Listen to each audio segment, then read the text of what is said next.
When elite athletes need to reach their peak performance, whether it's Rashad Evans, George St. Pierre, or Chris Letang, they come to see Jon Chaimberg, strength and conditioning coach to elite athletes.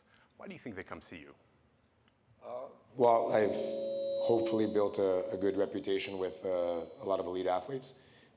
Just like in any business or any restaurant, when you do a job and people think you do a good job, you get repeat customers. So hopefully that's I've built a reputation over the years that's earned me that clientele.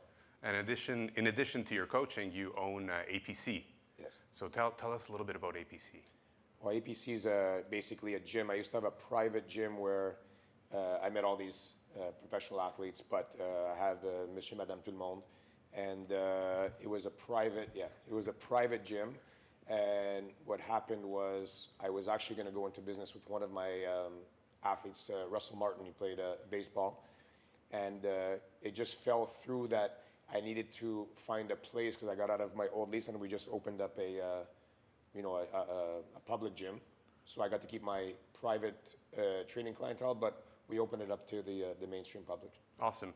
So we're going to talk about how the elite athletes get to the next level, but we're also going to talk about some parallels that sport has with business, whether it's discipline or grit. These are all things that kind of transcend domains, if you will. So super happy to have you with us. Just to keep things kind of fun and light, we've put together a little game show. Okay, so you see a buzzer on the table. I'll read the instructions. So John will press the button, and a question will appear. I'll read the question. It'll be behind you. You can kind of glance at it, so that those tuning in can hear it, and then we'll just roll with it. Okay. Okay. There's no time limit.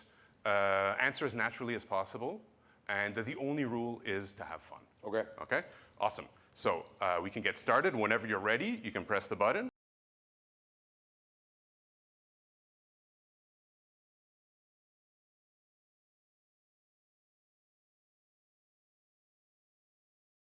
So how does preparation shape performance?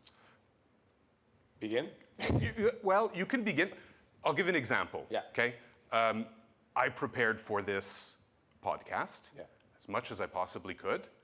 And then I, 5 minutes before getting here, thought that I forgot my phone in my office, went running to get it, and now I got the adrenaline, sweating a little bit. I didn't plan on that. So how important is planning to performance, knowing that there's a lot of variables that you cannot control? So I'll give you a great example using one of my top athletes that I've trained before. George St. Pierre, multiple-time world champion, he had lost to Matt Serra. And that loss came, number one, he didn't prepare properly. But number two,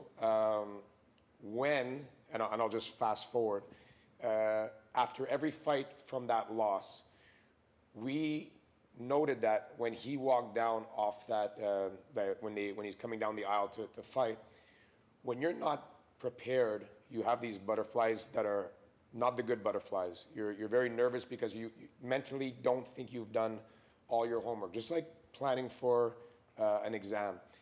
Every time he fought after that, we would go and say, listen, you've done all your homework.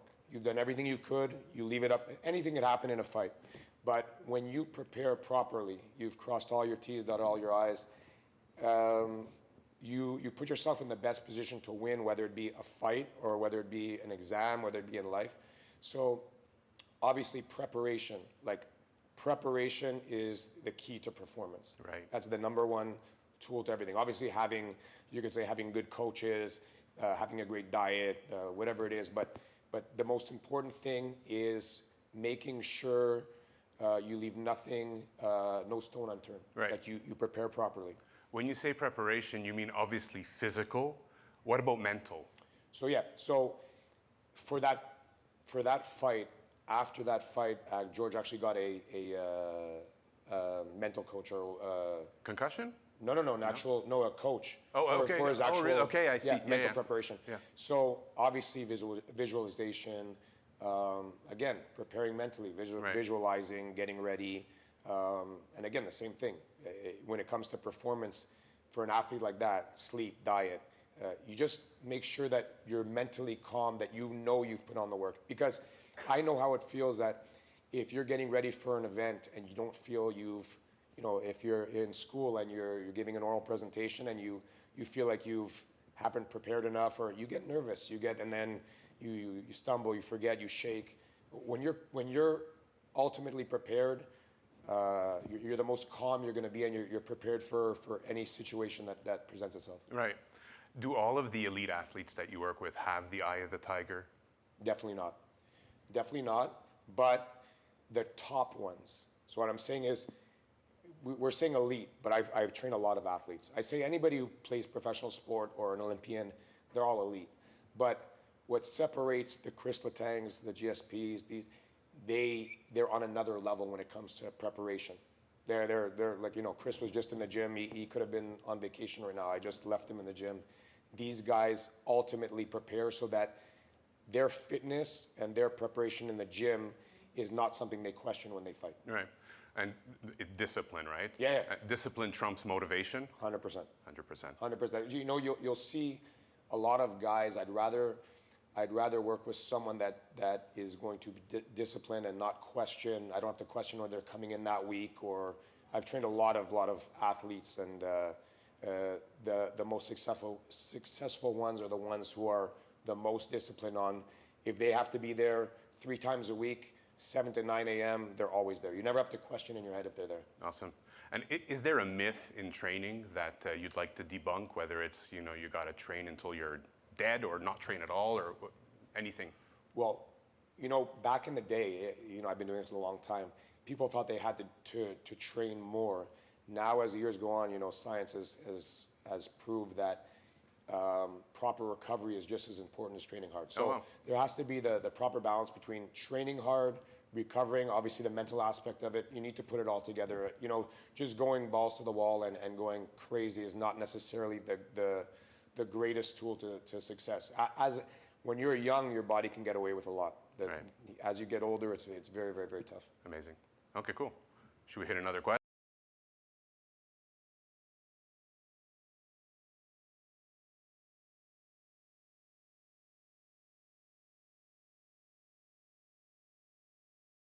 Yeah.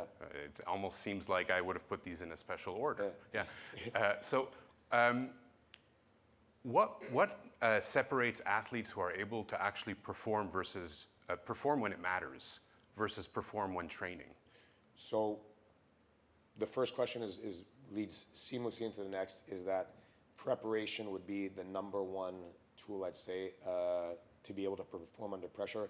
Again, if you've put in all that time preparing, obviously being in certain situations. So I just took up a sport recently.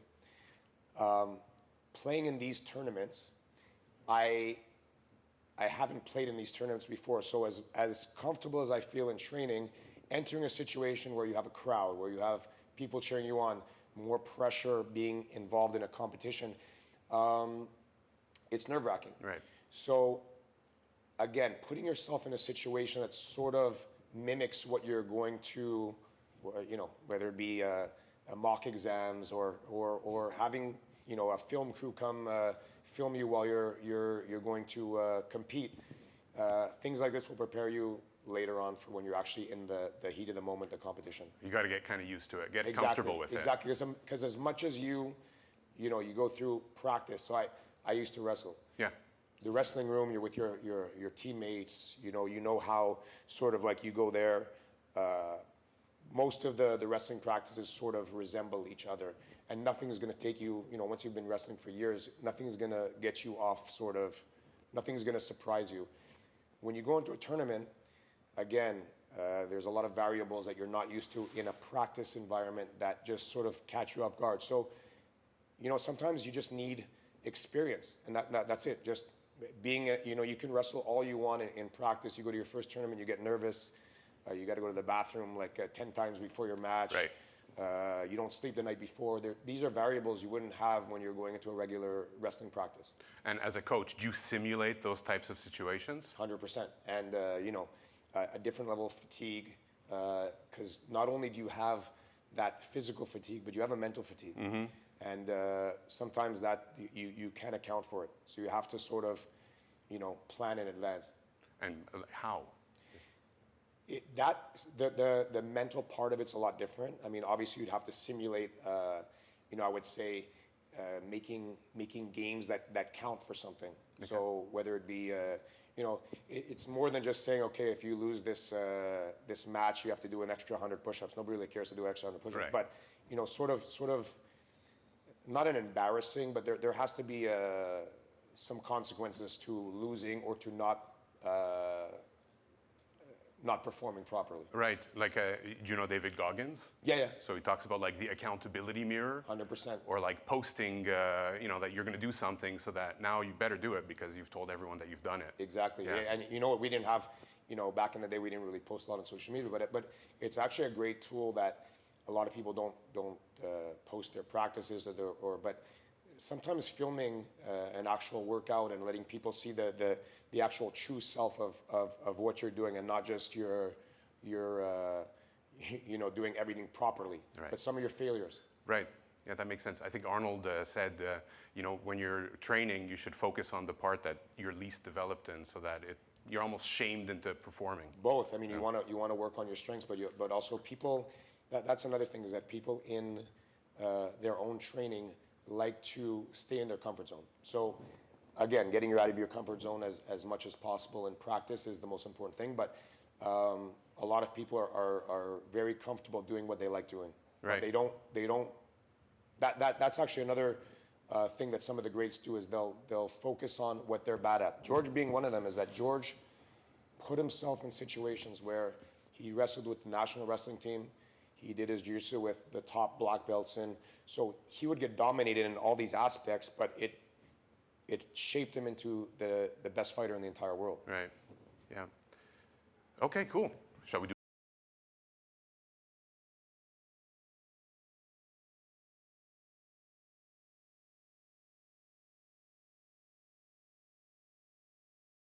So a few weeks ago, actually when I asked you to do this thing, you actually quizzed me. You said, who are your 5 top guitar players? Yeah. You're really into music. Yeah.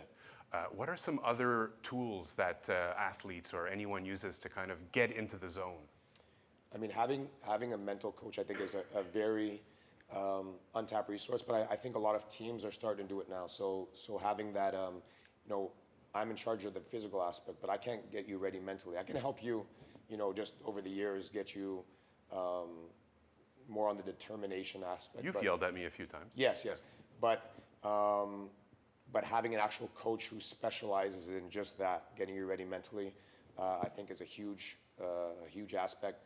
What was the question? Well, what about things like breathing and visualization? Yeah, and, the visualization, the mental aspect, I think go hand in hand, and yeah. give you tools that you can actually prepare by yourself. Right. Meaning you can go to a coach, we can have almost like a therapist, we can have an hour session, but again, you have to do your homework at home, visualizing your match, visualizing what could go right, what could go wrong. That's a big aspect, is a lot of times people just visualize the good part about their match, how their exam's going to go, but they don't visualize the bad parts. Right. So that being important. Why is that important?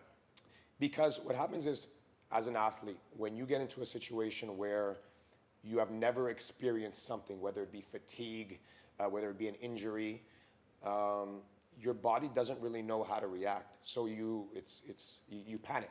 And when you panic, you get tired. When you get tired, so everything sort of compounds itself. So again, preparing yourself for the worst, right, as well as preparing yourself for the best, is very important. I think George spoke about being on autopilot. Yeah, but that goes back to just crossing your T's, dotting your I's on all your preparation. So right, mentally preparing yourself, but also physically preparing yourself, and they go hand in hand. How are you going to react when your whole body fills up with lactic acid? Right. You cramp. Right. Or you break a finger. Right. You know? It's going to happen during sport. His last fight against Mike Bisping, I went with my wife to watch it. We were sure he was out, and we were heartbroken because, you know, big fans. And in the last few seconds, bloody as heck, he was able to kind of get him in the rear naked choke. And at that point in his career, you got to think about that. He'd probably fought, that was his last fight ever. So at that point, he'd probably fought 50 times. I'm talking about like amateur. And Right. So again, you know, I don't know if you remember, but against Max Serra, obviously it was a different outcome. But again, through preparation, I don't know if you remember against Carlos Condit, he almost got knocked out with a head kick. Yeah. But again, he fought through it, and you sort of prepare yourself. Some people, they can't react when things go bad. Right. They black out, and that's in anything in life. There's a lot of psychological warfare ahead of the match as well, right? Yeah, exactly. Yeah. Okay, cool. Any rituals that have surprised you, like whether it's superstition or just things that an athlete might do to get into the zone? So, I've seen everything. I myself was superstitious when I competed in all sports.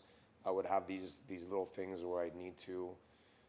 They were wild. Like looking back, and it's crazy, but it gives you a form of confidence that you wouldn't normally have if you believe in that. Some guys I've seen that they just go backstage, they don't even worry about anything, they don't think about anything. Hockey players, they need to wear the same jockstrap, they need to wear the same socks. I used to have a coin that when I used to play baseball, I'd keep it in my back pocket, and I'd have to tap it on my bat before I went on. I have to eat the same licorice. A lot of guys are very superstitious when it comes to meals. Yeah. They have to have a pregame meal. So if you believe in that, and it actually works for you. Yeah. It's just like preparation. You feel like you've done everything that you normally would do. It gives you a sense of calm. Awesome.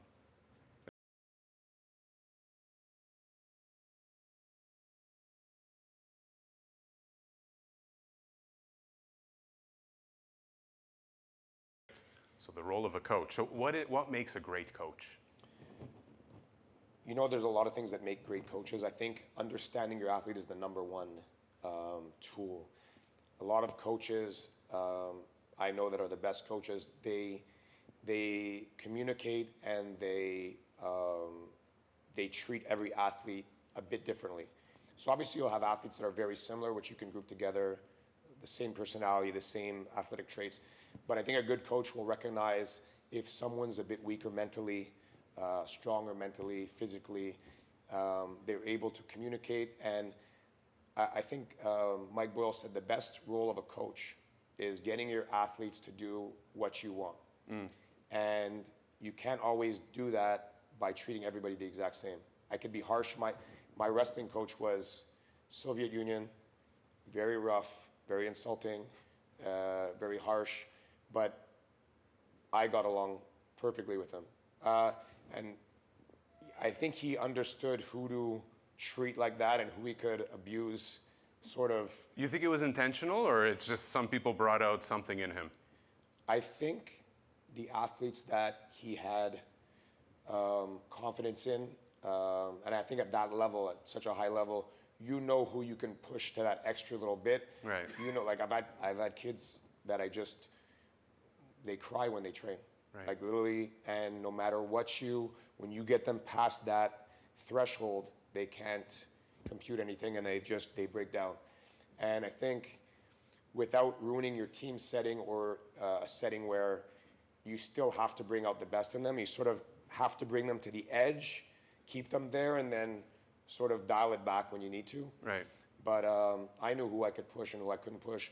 I knew who I could give personal advice to, because some people you could communicate on a more personal level because you have that relationship with, and some you're there to train them and that's it, and that's what they need. Mm-hmm. Some you have to take aside and talk to them and what's going on in your personal life, relationship status, what's going on at home, girlfriend, you just break up, like what's wrong, and you sort of have to, you can't just, I've realized that and I realized this very early, thank God, is that I don't believe in cookie cutter programs. Cookie cutter program is everybody in this room, we basically all do the same thing. And what happens with that is that X amount of percent are going to succeed, X amount of percent are going to stay the same, and X amount of percent are going to get worse. Are you ever afraid of offending someone? So I used to not be as much. I used to be much more harsh. And with the birth of my daughters, I think I've softened up a bit. I've softened up a lot. And I have a filter now. Okay. I used to not have as much a filter, and it was known. So now when people ask you about me, they'll say he's a much nicer guy now. Yeah, he's mellowed. Yeah, Yeah, exactly. yeah. And again, some of my old athletes who are still training with me, like Chris, and they know the old me that was very, very, I sort of took a lot from, it was my favorite coach of all time. Victor was my wrestling coach, Victor Zilberman. And he was the harsh one. And I kept that trait from him. Right. And over the years, I've mellowed that out and known who I can still use that communication skills with, Right. who I can still talk to in a certain way, and who I have to sort of, we're in a different time now. I can tell you from the locker room that everyone gets really excited when you're in a bad mood because we know that you're going to push extra hard. Yeah. So that's a good thing. And serendipitously, Harvard Business Impact, so it's a newsletter that they send out. Just this morning, they spoke about a phenomenon called, cringe culture. I don't know if you've heard of cringe culture. Yeah. Well, it's basically folks are really afraid now of being humiliated with, you get stuck on social media or whatnot. You ask a question in class and someone posts it and makes fun of you. So people just aren't participating anymore. And what they're saying is that now, coaches, teachers, whoever it is, need to make more of an intentional effort to put people in uncomfortable situations so that they break free from that, which is very different from the kind of tender parenting, that maybe some of us are more concerned about. I find in our age bracket, or Right. after a certain age, I think we were used to a harsher parenting. Right. So that's what I was exposed to. I have young kids now, I find it very hard to parent now because I sometimes want to bring out that harsher. Yeah. And it's just, it's probably not the best time to do it. But I think there has to be some kind of in-between, especially in schools. I think everybody now is just so worried about being offended and yeah, it's cancel culture. But I think Right. there has to be, a fine line and a you know what I mean? 100%. I think we're way too easy on everybody right Yeah. now. Well, I think the trend is that the pendulum is swinging back, and Yeah, I hope so. 100%. I hope so. Yeah, And I think the most successful people in life, yeah. and whether it be school or athletics, are people who can handle that criticism, that bit more of that harshness. 100%. Because then their feelings don't get hurt. They don't go into a little ball and Right. and hide. Yeah. And they're not afraid of doing something uncomfortable. They're putting their neck on the line, and they're taking a chance. And Exactly. that's, where beautiful things happen. Well, when you take a risk, whether you succeed or you fail, it opens you up to, number one, if you fail, you get to either cower or you get to be a hero, and you overcome that failure, and it's a building block. And if you succeed, you just build on those.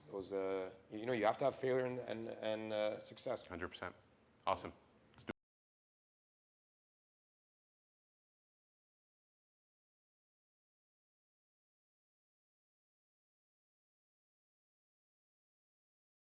final one. Okay. So how have lessons from sport shaped your business? Number one, whether it be just finding that ritual and that dedication of, I don't miss a day of work. I wake up every morning. So I used to know that I had to be up at a certain time to go to practice. I was in Sport-études for a bit, so I got it a bit easier when it came to school, but I had to go to school, had another practice, and sometimes we trained 3 times a day.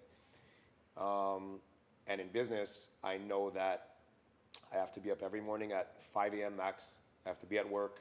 I work 7 days a week. Yeah. I've been doing that for the last 20-something years.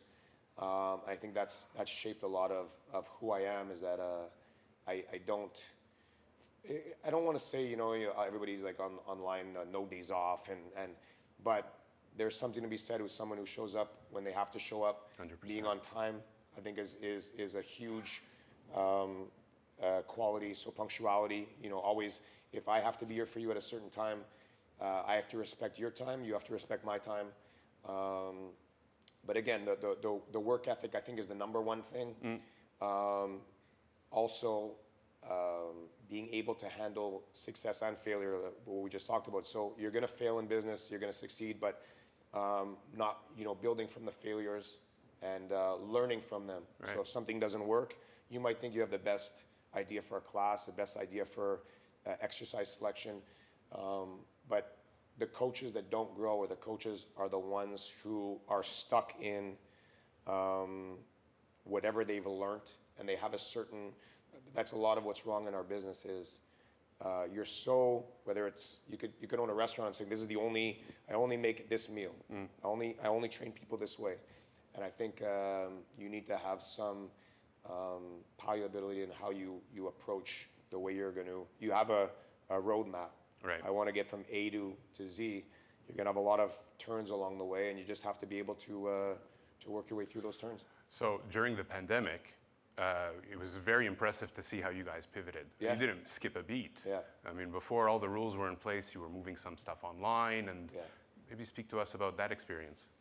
So yeah, so we got, myself and my wife, Maddie, got lucky.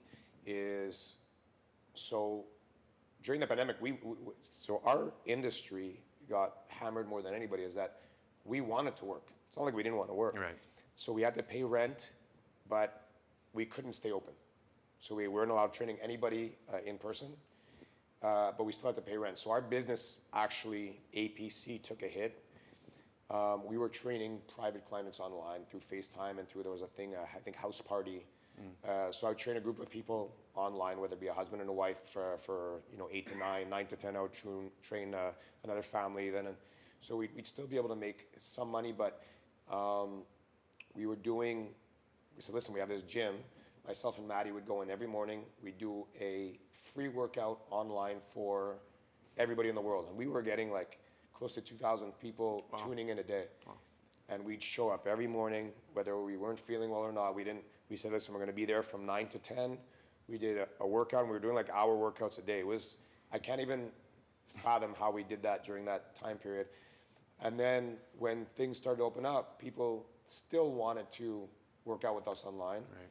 So we pivoted, and we basically kept our online platform. So we still have people doing our workouts, and we still have it's not a passive income because we still have to work, but It's a bit more of a passive income. 100%.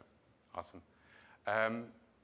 What advice would you give, the next generation of elite performers, let's call it? Advice. I think a lot of what we're talking about is preparation, but if we're talking about sport or we're talking about life? Let's go with life. Life.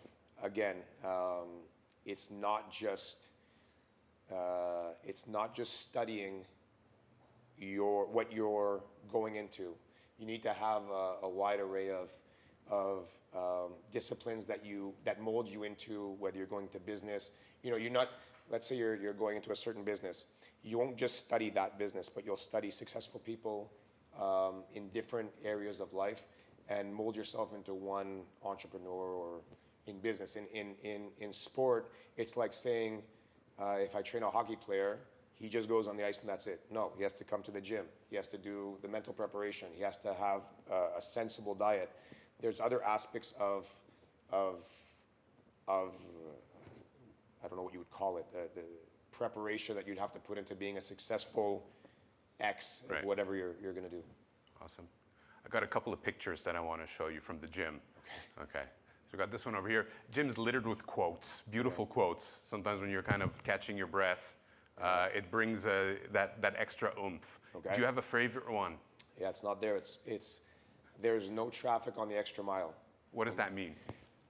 Well, a lot of people always want excuses. They always want to, people are late.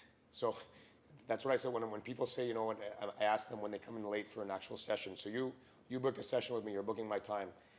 I like to give everybody their full workout. If they come late, I still will give you your workout, but it's a detriment to my time, and you're insulting me. So when people come late, I said, you're late. They said, well, there's traffic. I said, well, there's no traffic on the extra mile. So the extra mile is going that extra little bit, and that's what separates the average from the elite. Right. Okay, great. And then this one over here, this is the wall that we see when we enter APC. Yeah, that's great. I mean, I see it in your face. What does this wall kind of mean to you? You know what? I haven't changed that wall in a long time, so it. I feel bad because I left a lot of people off that wall, but it's just a career of helping, more helping people out. So I see a lot of faces there that I haven't seen in a long time, and some were young athletes when they came. Some are superstars, and some didn't reach their potential, and I think they just didn't go as far as the elite. But I was able to help them through their careers, and it's an honor to be a part of something special. And I think that a lot of those guys would. What's nice is that they probably would speak in a good light when they're talking about me as a coach. Right. So it's a nice wall. Yeah. It's very inspiring to walk in and to see that. Are you down for a little Q&A with the audience? Let's go. Any audience questions? Oh. Well, we got some questions, yeah. Okay. Also, anyone joining us online, if you have any questions, pop those into the chat. We'll read them out. Okay. I saw there's hands. So many hands. What is your favorite Rocky movie? That's a good one. Which is the one with Drago? 4. That's 4. Was it with Clubber? 3, Mr. T. I would say 4. Good Okay. choice. Yeah, 4. Right before they got a bit too generic, and whenever that Tommy Gunn one was Yeah. I didn't like that one. Yeah. Tommy Morrison, sorry. It was I- Tommy Gunn in the. It's sentimental for me because I think that's the first one I saw, but I agree with you. You saw number 5. 5 first. Okay, yeah. I would say probably, 1 or 4. Is it among your favorite fighting movies? Definitely not. No? No. So what yeah. Fighting movies. Let's see, fighting movies. I don't like any of the Ultimate Fighting movies. Fighting movies. Can I guess? You're gonna say Vision Quest? No. Okay, go ahead. Kickboxer. Van Damme doing the Yeah. silly dance in the camisole. That's one of them. Yeah. Name me a few other ones. Bloodsport. Also Van Damme. Yeah, no Seagal. No. Who else was? Maybe Chuck Norris. Oh, maybe. No, definitely not Chuck Norris. Any of the. You can't call any of the Jackie Chan movies. No. I would say the Bloodsport. Okay. Yeah, Bloodsport's up there. Yeah, good. And, there's got to be another one other than Rocky. Actually, if you could train anyone, deceased or living, who would it be? Who were some of my idols? You know what? I would love to train. I grew up in an era where I was big into boxing. I collected, when I was very young, I went to the multi-mags. I would get all the Ring magazines, all those. So I was big into boxing before I was big into anything. I would say Roy Jones Jr. would be one of my top. Any football players? I'm always amazed by, I train a lot of NFL guys, and I would say specimen-wise, when it comes to just athletics, they're off the charts. So I'd say maybe a top football player from the past, but Barry Sanders, there you go. Okay. So Barry Sanders. Awesome. Yeah, Roy Jones Jr., Barry Sanders. You talked a lot about preparation. And preparation, it's hard, it's grueling, but it's in our control. Can you talk a little bit more about the role that talent has, how you identify it, how you manage it, and how you help your clients evaluate their objectives with that in mind too? So from more an athletic point of view, talent, the athletes that I think have the most potential are what we call fast twitch athletes. So a fast twitch athlete is someone who can jump very high, sprint very fast, because it translates very well to sport. So it's something you can notice very early on, whether someone has the dedication or the determination to train hard is aside from their physical categories. So basically what you're born with or what you've done over the years is a very big determinant of how successful you'll be. And then if you can couple that with the proper training, you have a super athlete. On the flip side, if you have someone who lacks a bit of the physical characteristics, if they have the work ethic, they can catch up to someone with a lot of talent based on how hard they work. And I'm more impressed with the people who are not born with the physical gifts and talents and are able to work hard and really push themselves. You see it every so often where you have athletes who, if you put them in a race, if you put them in a jumping competition, if you put them on the ice or in a sport, they're a lot less talented or skilled, but just the fact that they work so hard, you know what? I'm not going to put myself in that category, but growing up, I took up wrestling very late in life. I must have been 17 when I started. I was in my last year of high school, and I would train hard. I would break down actually because I would train too hard, but that's how I would be able to compete with the high-level guys who had been training and then were so technical. Is I would get in the best shape of anybody, and I would break them down.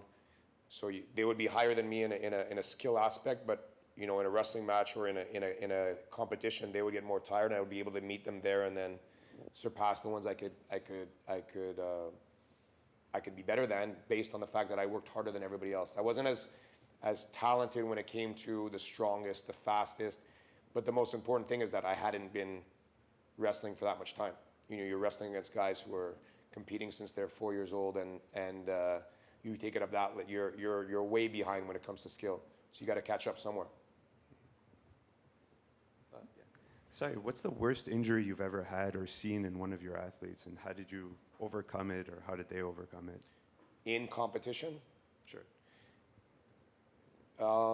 I had someone I'm very close to. His name's Carl Lawson, and it's not that it's the worst. Is that he ruptured his Achilles in training camp, and then I think it didn't catch, or he ruptured it again, and so he had 2 Achilles back to back, and his girlfriend, his fiance at the time, basically ruptured hers. She's an Olympian.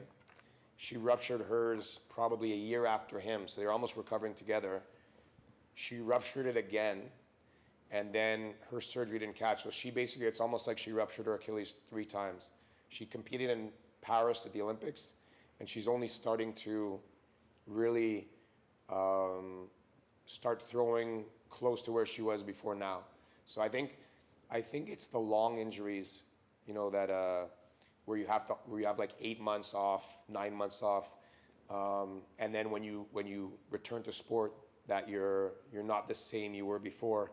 I think those are the hardest, because not only are they, you know, you break a bone, let's say you break your arm, you know, you're in a cast for X amount of time, and then it's sort of off and you can recover. But I find with these longer injuries, it's more the mental anguish of how low you get during your lows. I just had knee surgery, and I found the first few weeks after I hit a complete low to where almost in a depression, where I'm not sweating, I'm not working out as much, and I find mentally the injury is the mental aspect is worse than the actual physical aspect. John, in your case, did you just trust the process and you're I'm just going to go? No? I did not. I tried to train way too fast, and I tried to use my old wrestling. I'm going to go harder than everybody. I'm going to get back faster than everybody. You're going to watch me. I was off my crutches after the first day. I was training after 2 days, and then I had setback after setback with my knee, and I actually tore it again. I'm going to have probably another surgery now. Wow. So I think just sometimes you have to listen to experts and people who have it. You know, you can't always think that you know everything. Right. Cost me. Do you use ChatGPT or anything like that? I'm so bad when it comes to technology that when I need ChatGPT, I think I asked Siri. I said, Siri, ask ChatGPT. I don't even have it as an app on my phone. Awesome. So I'm not the most technological person. Great. Did we want to do another question? Yeah. You have be humble emblazoned on your chest. My question to you is, what role does humility have in developing peak performance in business and in sports? It's huge, because and more than just coaching, is that no matter how much you think you know, you know nothing. And there's always people you can learn from. I've had interns come in that have learned something from another coach over the years that I sort of catch, that I sort of like a version of what they're doing and I take. So you still need to grow, you still need to go to conferences, you still need to develop your skills. And a lot of the older coaches are so set in what they do, on what they've learned over the years, that I don't think they allow themselves to grow. They're stuck. And what's happening now, I guess, in a world of data and a world of technology, is a lot of coaches coming up are so well versed in the data aspect of sport. Yeah. So we didn't have that data when we were young. So we need to actually adapt and be more data driven and incorporate it with coaching. So now what you have is in coaching, you have a bunch of robots now who just read data and they interpret it the way they want for their coaching, but they don't have the coaching ability, Right. how to coach someone to do something, so I think right now you just got to keep growing and almost pretend you're a student of the game at all times. How important to your coaching is it that you were a competitive athlete? I think it's massive in the fact that I know what a lot of these athletes are going through. And not only for the athletes, for you guys who come to the gym, is that a lot of coaches I've seen over the years ask someone to do something that they haven't done themselves. And they don't understand, like if I say, go run a mile in 6 minutes, it's easier said than done. Go run a mile in 6 minutes. But you have to sort of understand, or I give you a drill on a sled.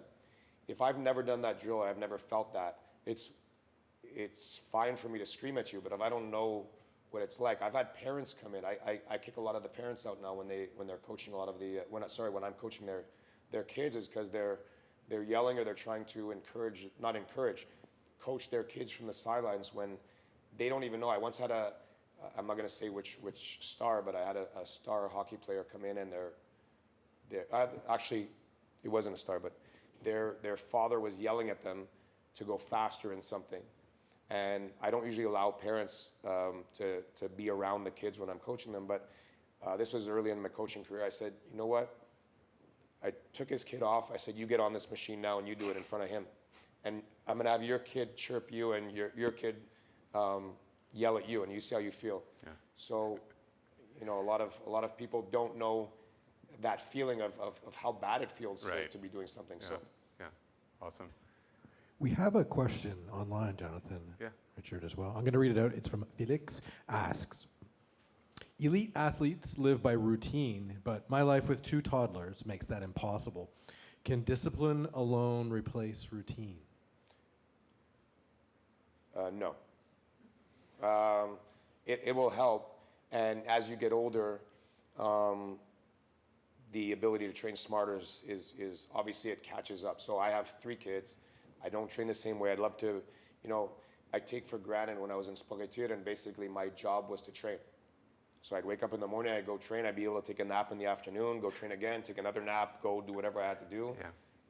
Pretend I was doing schoolwork, and then go back for my last practice of the day. Now it's, I'm lucky if I get 3 lifting sessions in a week and I get to play paddle on the side. Yeah. So to get better at something, you have to have a better concept of time management. You really have to plan in advance what you plan on doing. And even you can plan as much as you want, but when you have 3 kids or you have 2 toddlers at home, you can throw that planning out the window when the kid's sick and you have to go pick the kid up from school and stay at home, or you have to drive to this practice, that practice. So, having some kind of routine is, again, set a roadmap no matter what. So if I have a competition that I want to compete in, let's say a year from now, I should have some kind of roadmap, and then there will be turns in that roadmap. We're not going to go A to Z directly. Right. But if you have the roadmap set, it's easier to get into those detours. Right. Makes sense. Yeah. Yeah. Another question here. Thank you for this incredible, refreshing talk, because you have the human dimension ingrained in your coaching. Thank you. Technology and data will supplement, but not shift the core. Exactly. So Karate Kid is the movie that I would say that has that combined impact. And my question would be, you know, as a professor, or you as a coach or a parent, it's very hard to tell younger generations about these things. So what would be the recipe? Like I can give you, for you, it's NGU, never give up. That would be my synthesis of you in pursuing. So what can you tell them? Because we will teach and we can say, well, why don't you go and listen to Jonathan's talk? Because it will have more impact. So can you summarize a key few words that they can get ingrained in their mind? So with And my own practice? children, I think the most important with my own kids, is that most important for me is I have to lead by example for them. So if they see me, you know, they wake up for school every day, I'll never be at home because I'm always at work when they wake up for school. They know how hard I work. They see me suffering when it comes to injuries or making time, or from here, I'm going to watch one of my daughters play flag football this afternoon, and I sacrifice. So if I'm talking to you said talking to a younger generation of how to Develop the skills that you coach and you share. They have a little recipe, so they can have a little recipe of 1, 2, 3, 4, like a rhythm, tempo, practice, repeat. Well, that's the most important thing is practice. So practice, number one. So always, you know, for them, I find missing practice is a very big no-no when it comes to my own kids, and I see it in them that when you let a child or an athlete miss a practice and you give them, if they don't have the own if they're not self-driven by themselves, they don't have determination, and you give them the opportunity to take off a practice, to miss this, to miss that, it's okay, you can come home from early from school, you can not go to your tutor today. It ingrains such bad practices and just the work ethic aspect of it. So again, if you're gonna do something, you do it. So if you say you're gonna do something, whether it be, my oldest is a star dancer, she's unreal. She doesn't miss practice, and no matter how tired she is, and she's amazing in school, but she has to be at practice, and you make a commitment too. So anything you commit to, you got to do. If it's a team, if it's a school project, once you say you're not going to do it one time, you've opened up that door to always allowing yourself to take off or take it easy or take a break. And it's not no days off, but it's if you commit to something, or if you make it a point that you're going to do, if you are going to a class or you're going to an event, or you always make sure that you attend and you're present for, if you have a team, you better be there for your teammates. If you're by yourself, you better be self-driven, because if you don't, there's people who are going to take your place. Awesome. So Jon, you've been such a great influence on so many people, me included, so I'm very grateful that you've been able to share your wisdom, but also that I'm able to share you with the JMSB community at Concordia. So thank you so much for doing My this. pleasure. I really This was great. appreciate it. Thank you. Thanks. Thanks.